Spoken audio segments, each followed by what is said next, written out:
السلام عليكم tout le monde.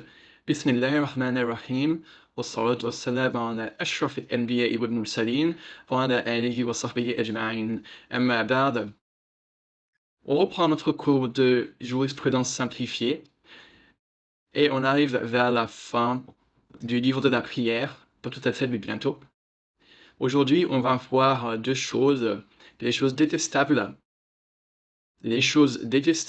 à ne pas faire pendant la prière, et on reverra le point du jugement de celui qui délaisse la prière. Tout d'abord, qu'est-ce qu'il est non recommandé de faire pendant la prière? Premier point, c'est détestable de se contenter de réciter la Fatiha dans les deux premières unités, parce que c'est en contradiction avec la sunna du prophète sallallahu alayhi wa sallam. Quand on fait les deux premières unités de n'importe quelle prière, c'est vraiment très recommandé de dire une autre surah juste après la Fatiha, ou d'autres versets de n'importe quelle autre surah. Deuxième point, c'est le fait de répéter la Fatiha sans nécessité. Car pareil, c'est en contradiction avec la sunna du prophète sallallahu alayhi wa sallam. Ça veut dire que la Fatiha, on l'a dit une seule fois. Par contre, si la personne la répète pour une bonne raison, comme si par exemple, cette personne l'a récité une première fois de façon insouciante, et il veut la répéter pour être conscient de ce qu'elle dit, alors c'est possible, à condition que ça ne se transforme pas en obsession venant du diable, ce qu'on appelle le wiswas.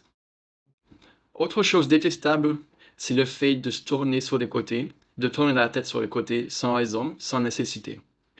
On a interrogé le prophète sallallahu alayhi wa sallam au sujet de se tourner pendant la prière, et il a dit, c'est le diable qui s'empare de quelque chose du serviteur pendant la prière. En fait, le diable vole votre concentration. Par contre, si on a une bonne excuse de se tourner, c'est possible. Comme par exemple, si celui qui prie veut cracher sur sa gauche pour faire partir les idées et obsessions du diable, parce qu'il y a un besoin à cela, alors c'est possible. Le prophète sallallahu alayhi wa sallam a même ordonné de faire ça. Il a dit de cracher 3 fois sans salive sur le côté gauche, quand on commence à sentir que notre concentration se volatilise et qu'on se met à penser à des choses sans lien avec la prière. De la même façon, comme excuse, si par exemple une mère a peur que son enfant s'enfuisse ou s'égare quand elle prie, elle a le droit de tourner un peu la tête pour savoir où il est. Ça, ce sont des mouvements de rotation légers. Par contre, si la personne tourne tout son corps, ou même si elle fait dos à la qibla, alors c'est interdit et la prière devient invalide. La seule exception, c'est le fait de prier en cas de peur vraiment intense. Autre chose détestable, c'est le fait de fermer les yeux pendant la prière. Parce que dans ce cas, ça se rapproche des mages, ceux qui vénèrent le feu. Il a été aussi dit que ce serait rassemblé aux juifs lors de leur prière. Et les musulmans ne doivent pas chercher à ressembler aux mécréants. Autre chose que les savants ont mentionné, c'est le fait de poser les bras au sol pendant la prosternation. Plus exactement les avant-bras, comme sur l'image que vous avez à l'écran. Le prophète sallallahu alayhi wa sallam a dit, prenez une bonne position pendant la prosternation et ne posez pas vos bras sur le sol comme les pose le chien. Celui qui prie doit donc laisser un espace entre ses bras et son corps et doit relever les bras du sol pour ne pas ressembler à un animal. Autre chose détestable, ce sont tous les mouvements de distraction. Il faut éviter toute forme de distraction pendant la prière, tout mouvement inutile, parce que le cœur sera occupé et distrait, ce qui s'oppose au khushu', c'est-à-dire l'humilité qui est requise de celui qui prie. Quand on dit distraction, on parle de regarder autour de soi, ou même de penser à autre chose que la prière. Autre chose qu'il ne faut pas faire, c'est le fait de mettre ses mains sur ses hanches lors de la station debout. Parce que le prophète sallallahu alayhi wa sallam a dit qu'il ne fallait pas le faire, et Aïcha radhiyallahu anha a expliqué que c'est détestable car les juifs le font. Autre chose mentionnée comme détestable, c'est le fait de couvrir la bouche et de faire ce qu'on appelle le sadl. Couvrir la bouche, c'est ce que ça veut dire. Le sadl, ça a deux sens. Certains savants disent que ça veut dire de prendre un vêtement tellement long qu'il tombe et qu'il touche le sol. Et ça, c'est interdit, car les vêtements des hommes doivent s'arrêter au maximum aux chevilles. D'autres ont dit que c'est le fait de mettre un vêtement sur les épaules sans l'entourer autour des épaules, comme sur l'image que vous voyez là. La preuve à ces deux choses, la bouche couvrant la bouche et le scène, c'est que le prophète sallallahu alayhi wa sallam a dit dans un hadith de ne pas le faire. Autre chose vraiment détestable, c'est le fait de précéder l'imam pour quelqu'un qui prie en congrégation, en groupe. Le prophète sallallahu alayhi wa sallam a dit: l'un d'entre vous n'a-t-il pas peur que s'il lève la tête avant son imam, qu'Allah transforme sa tête en tête d'âne, ou qu'il transforme son image en image d'âne, donc un animal. Autre chose détestable est le fait de croiser les doigts. Le prophète sallallahu alayhi wa sallam a interdit à celui qui fait ses ablutions et qui part pour la mosquée pour prier de croiser ses doigts pendant son chemin.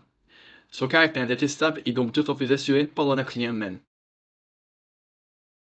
Donc on va voir en fait ces différentes situations de croisement de doigts. Si c'est après les ablutions et avant la prière, c'est-à-dire en allant faire la prière, c'est détestable. Parce que le prophète sallallahu alayhi wa sallam a dit que celui qui a l'intention de prier est déjà en prière.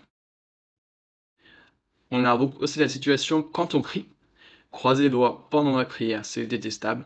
C'est même encore plus détestable que le fait de le faire avant la prière.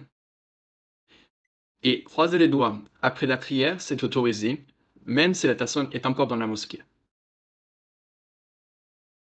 Autre point mentionné comme détestable, le fait de retenir ses cheveux ou ses vêtements. Ibn Abbas a rapporté que le prophète sallallahu alayhi wa sallam a ordonné de se prosterner sur 7 membres et de ne pas retenir les cheveux ni les vêtements. Le sens de retenir les cheveux, ça veut dire soit les grouper et les attacher, soit ça veut dire les retenir de tomber quand on se prosterne. S'ils tombent, il faut les laisser tomber et ne pas les empêcher.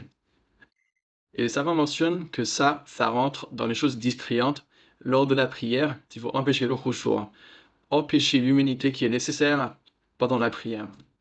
Cette histoire de cheveux, ça ne vaut bien sûr que pour les hommes et pas pour les femmes. Autre chose très importante, qui est détestable, c'est le fait de prier en présence de nourriture, ou le fait de prier en retenant son besoin d'aller à l'urine ou à la selle. Car le prophète sallallahu alayhi wa sallam a dit: il n'y a pas de prière en présence de nourriture, ni de prière quand les besoins se font pressants. En ce qui concerne la nourriture, c'est détestable de prier en présence d'un repas ou d'une nourriture si 4 conditions sont remplies. Que la personne ait faim et en ait vraiment envie, que la nourriture soit accessible à la personne. Par exemple, si c'est encore en train de cuire sur le feu, ça ne compte pas. Que la personne ait la capacité d'atteindre la nourriture et que cette nourriture soit vraiment à disposition en face de la personne. Alors, dans ce cas, on lui dit de manger d'abord et de prier par la suite. À l'exception d'un seul cas, bien sûr, si le temps de la prière va sortir, va finir. Dans ce cas, on n'a pas le droit de manger avant ou est-ce que de rater la prière. Par contre, si la nourriture et les repas sont présents, mais que la personne jeûne, ou elle n'a pas faim, ou elle n'a pas vraiment envie de cette nourriture, ou par exemple, si la nourriture est trop chaude et que de toute façon on ne pourra pas la manger, alors dans ce cas, ce n'est pas détestable de crier en présence de cette nourriture. Quand c'est de retenir les besoins, et bien sûr on n'a plus envie d'aller à l'urine et à la selle, c'est détestable dans tous les cas, quelle que soit la situation. Parce que dans ce cas, celui qui prie, son esprit et son cœur sont occupés par le désir naturel. Il ne se concentrera pas sur la prière, ce qui fait qu'il n'y aura pas d'humilité, pas de khushu' pendant qu'il prie. Et de plus, il y a un risque sur la santé de se lever tôt quand on se retient trop longtemps. Autre point détestable à éviter pendant la prière, c'est le fait de lever les yeux au ciel. Le prophète sallallahu alayhi wa sallam a dit: les gens doivent arrêter de lever les yeux au ciel quand ils prient, ou bien leur vue leur sera arrachée. Et comme on l'a dit dans un précédent cours, celui qui prie doit regarder l'endroit de la prosternation. Il est également détestable de faire craquer ses doigts. Et il est également détestable de prier en face de quelque chose qui va distraire la personne, comme par exemple des tableaux, des images ou la télévision. Maintenant, on va reparler du statut de celui qui délaisse la prière. On en a déjà parlé lors d'un cours initial sur la prière, mais c'est mentionné 2 fois dans le livre, et un rabbin ne fera pas de mal. C'est aussi une façon de souligner l'importance cruciale de la prière en islam. Et en fait, on va différencier différentes situations. Celui qui délaisse la prière en reniant son obligation, en disant que la prière n'est pas obligatoire, que chacun est libre de prier ou de ne pas prier, alors celui-ci, c'est un mécréant apostat, parce qu'il va démentir Allah, son messager sallallahu alayhi wa sallam, ainsi que l'unanimité des musulmans. Et il n'y a aucune divergence à ce sujet, que celui qui renie l'obligation de la prière est un mécréant apostat. Et ça, c'est prouvé par la parole du prophète sallallahu alayhi wa sallam qui a dit: le pacte qu'il y a entre nous et eux est la prière. Celui qui la délaisse a certes mécru. On a par contre le point, la situation où quelqu'un va délaisser la prière par négligence ou par paresse. Dans ce cas, les savants ont divergé. Est-ce que cette personne est un mécréant ou alors reste musulmane avec une certaine perversité? Il va y avoir deux situations. Celui qui va délaisser la prière par négligence et par paresse, mais il va la délaisser continuellement et totalement. C'est-à-dire qu'il va n'en accomplir aucune de manière continue. L'avis plus juste parmi les savants, c'est qu'il est mécréant. Par contre, celui qui prie par un moment et délaisse sa prière à d'autres moments, il n'est pas considéré comme mécréant, mais on les appelle des musulmans pervers, c'est-à-dire qu'ils commettent un grand péché, parce qu'ils ne l'ont pas délaissé totalement. La base, c'est donc qu'ils restent dans l'islam, mais ils sont en grand danger et ils sont sous la menace d'une punition d'Allah. Par contre, je vais insister sur un point très important, et qui sera le commentaire final de cette vidéo. C'est qu'il n'est pas permis pour un musulman de juger du statut d'un autre musulman, c'est-à-dire de faire le takfir. Takfir, ça veut dire que telle ou telle personne est mécréante ou n'est plus musulmane. Si cette personne le dit d'elle-même, alors oui, on va la considérer comme mécréante. Mais si une personne se dit musulmane, mais elle fait des choses dont on dit que le fait de le faire ou de ne pas le faire rend mécréant, alors un individu lambda n'a pas le droit de poser un label de mécréant sur un musulman. Par exemple, si vous connaissez quelqu'un qui ne prie pas, vous n'allez pas devoir lui dire qu'il est mécréant et le considérer comme tel. Le jugement ne peut venir que d'autorités officielles compétentes, c'est-à-dire de tribunaux islamiques. En dehors de ça, ça ne vous regarde pas. Rien ne vous oblige à les côtoyer si vous ne voulez pas. Mais il ne vous appartient pas de faire sentir quelqu'un d'islam. Ça a des conditions vraiment très spécifiques qui ne doivent être mises en œuvre uniquement que par des savants sur une autorité spécifique, Kayano. Donc, ce n'est pas donné à tout le monde de faire le takfir de qui que ce soit.